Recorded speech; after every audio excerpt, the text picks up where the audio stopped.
when we're in a pinch, that's what we reach for. Well, it's not that. The baptism of Christ was one of the most extraordinary events in our history, outside of the birth and the resurrection of Christ, as well as the death of Christ. It's one of those landmark events where things change. If you look at the baptismal icon, I think it's on your bulletin, but you'll notice at the bottom of the icon there's two little people. I hope it's on there. I didn't take a good look at it. Oh, it's not on this one. There you go. Can somebody bring the one that's in the back on the stand?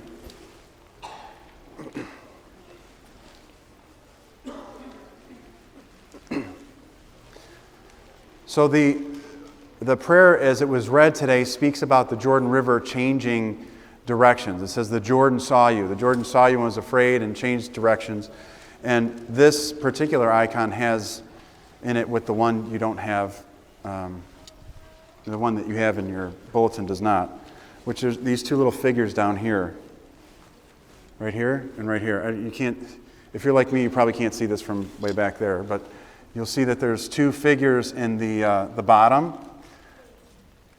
I'll get you on the way back. See the two figures right here and right here? Everybody see them over there? Even in the cheap seats? Right here? The two figures, they represent the Jordan River and the Red Sea, the two events in history where the water did something phenomenal.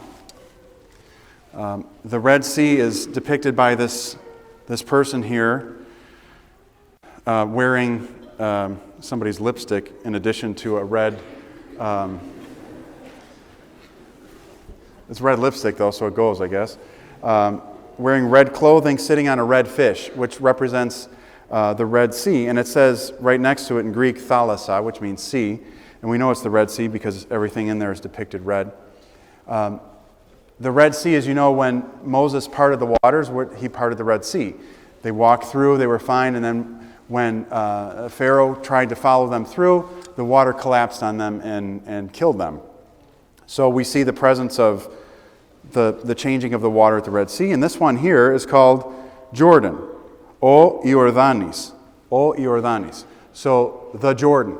So sometimes people actually have the name Jordan, named after the River Jordan. And some people who have Hadzi in their last name means at some point in time they went to the Jordan River and went in the water, and a lot of times their names were changed to Hadzi, which means a pilgrim to the Jordan River. But we have the Jordan River here, and we have the Red Sea. We have Christ in the middle, who shows us here that he's a fulfillment of the Old Testament and the New Testament. The things that were written about in the Old Testament, he is the one who is there. So those are the two miraculous water references and water miracles that we heard even in the prayers of the blessing of the water. So holy water is not, it's not a bunch of prayers that makes the water holy. Okay, we could pray all day long and say, okay, we're going to pray this, pray that.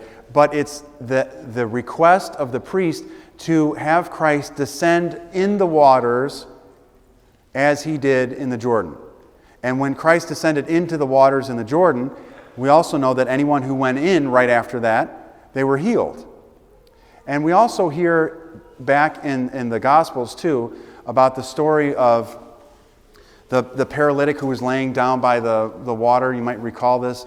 And Christ goes up to him and he says, what do you want? And he says, well, every time the pool of Bethesda, he said, every time the water's troubled, I know people go into the water and they're healed. Now the water became bubbly or whatever the case was, but whoever went down in the troubling of the water was healed of whatever disease they had. And Christ goes up to him and he says, well, what do you want? And he says, I don't have anybody to carry me down to the water. And by the time I crawl down, somebody's already gone in before me, and then it's over, and then I'm not healed. And Christ says, your sins are forgiven, take up your pallet and go home. Your faith has made you well. And he heals him, but there was also that other reference to the water being healing. But is it the bubbly water? Is it just saying prayers in the water, or is it the descent of Christ into the waters? That's what makes the water holy. So you have holy water because the sacrament of the church, this sacrament, even though it's not one of the 7 sacraments, but the sacramentality of this service is that Christ has descended into this water, which makes it holy. It's not anything I did. It's not anything you did. It's the presence of Christ in the water that transforms it. And the icon depicts the Jordan and the Red Sea as actual figures, people, because it reacted. The Jordan River reacted when Christ went into the waters. The Red Sea reacted when Moses wanted to walk through. They reacted as if they were people. And they're depicted as people inside the icon. So, as you take your holy water home, just be mindful that it's the descent of Christ into the water that we pray for. That Christ comes down and he goes into the water, transforms it, and makes it healing waters and waters of sanctification. Now, a lot of times people think that one particular day has better water than the other, whether it's January 5th or January 6th, because we do the service on both. It's still the descent of Christ. That's like saying, which day does Christ love the world more? Yesterday, today, or tomorrow? It's all the same. So that's like to say, which communion is better? Is the communion on Easter, the communion on Christmas, or the communion this past Sunday? It's all the same. It's all the body and blood of Christ. So the water that you have at home that you may not have used from last year does not expire like a gallon of milk. It doesn't have, oh, now this is old and we dump it and forget about it. Use it. Keep holy water as a special blessing to remember that Christ transforms everything, from simple water to simple bread to simple wine to simple people. And he transforms all of us into something extraordinary. And the most basic offering that we could give, you think about it, if you were to want to have a liturgy for yourself, say you said, well, Father, I really want you to do a liturgy for this day. It was a great day in my life, and I want to commemorate it, and I want you to do a liturgy. And I say, okay, you have to bring wine, and you have to bring a prosphoro, bread, and then we'll do the service. And you say, well, what do you have to do for that? I mean, in its basic form, if you were going to make wine, you'd make the wine, right? You'd be, like Lucy stepping on the grapes and doing all those things to make wine. And to make bread, you have to have the flour, the yeast, the stamp, everything. It takes a lot of different things to prepare that sacrament. However, with holy water, what do we have to do? The water that was blessed at the Jordan River was water that was already there. Water is one of the most accessible things for us. I mean, if you think about it, it rains, water comes down. There's ponds, there's the faucet, as simple as that, to receive water. The water is a basic necessity that we have in our life, but also something that we offer to God in this service that takes absolutely no effort on our own to prepare. You're not mixing hydrogen and oxygen together in your basement, creating water.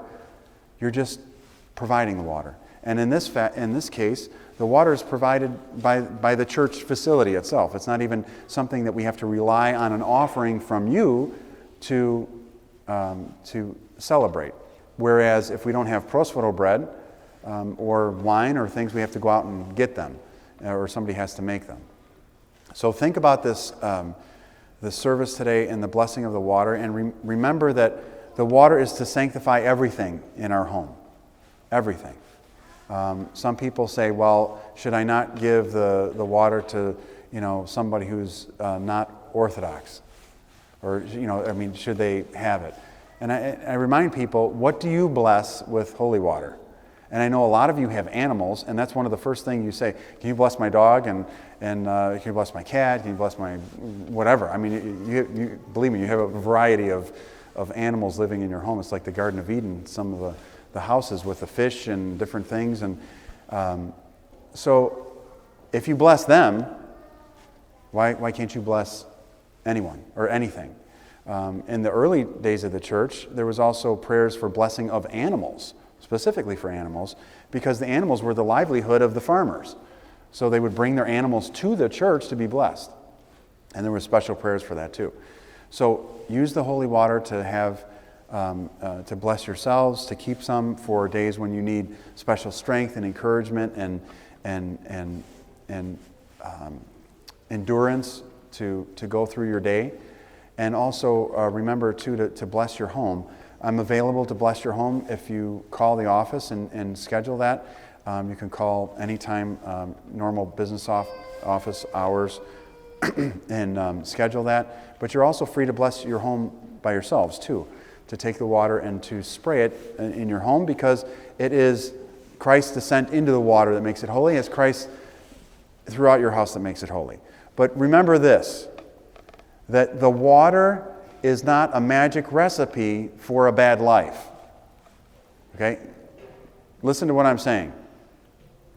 If you take holy water and you're spraying it all over your house and you're saying, okay, bless my house, Lord, and you call the priest to come over to bless your house, and you say, okay, it's all good, and you're bringing your own spiritual garbage into your house, or own deception, or your own problems that you don't leave at the door, and you don't try to cleanse yourself, then how is it that is going to change?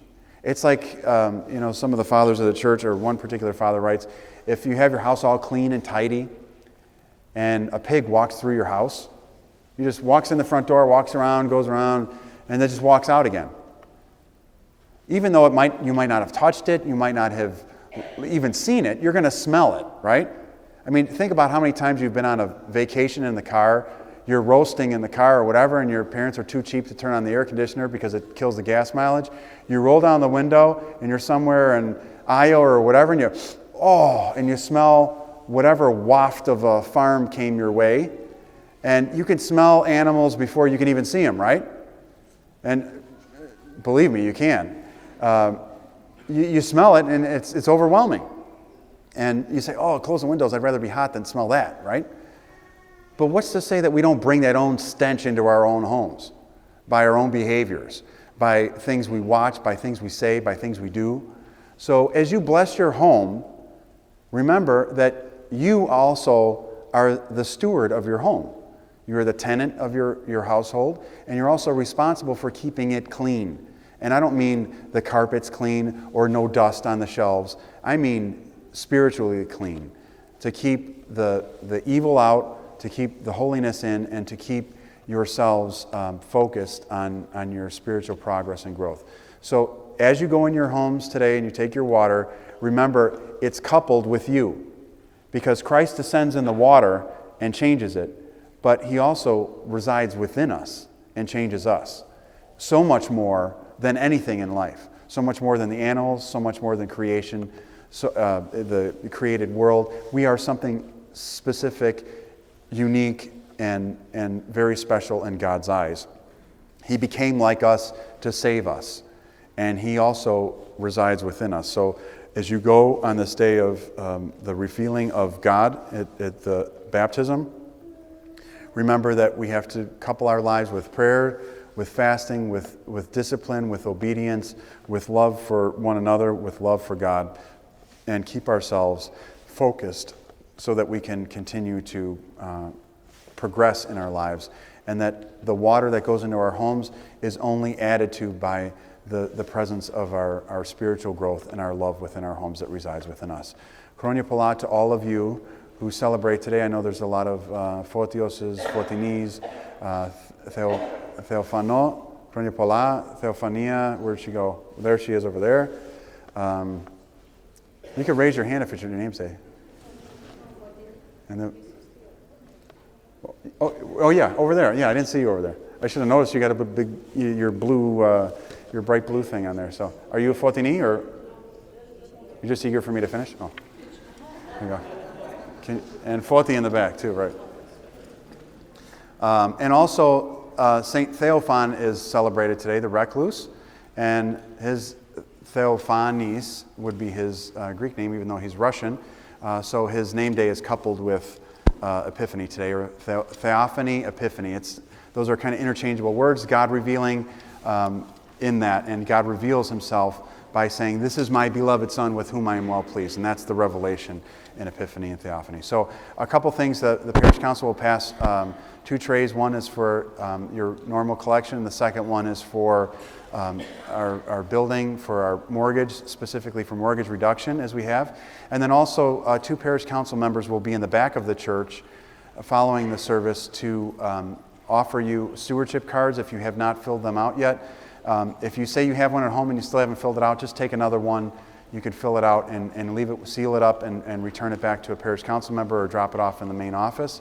And as you come up for holy water bottles, just a couple things. I'm going to have the cross, this cross here. I will sprinkle you with water, and I will give you a bottle. I will give you 1 bottle. If you would like extra bottles, you are more than welcome to take extra bottles. However, you need to wait till the end. So just sit in the pew, wait till everybody's dismissed, and then I'll give you extra bottles. You don't need 100 bottles. You just need 1 for each person or whatever. And if there is, like I said, if there's a person in need that you need me to visit, please call me. If you would like your home blessed, please contact the office. And I pray that you have a beautiful day today. And also to remember that tomorrow is the feast day of St. John the Baptist, and we will have Orthros and liturgy at 8:30 and 9:30 as well.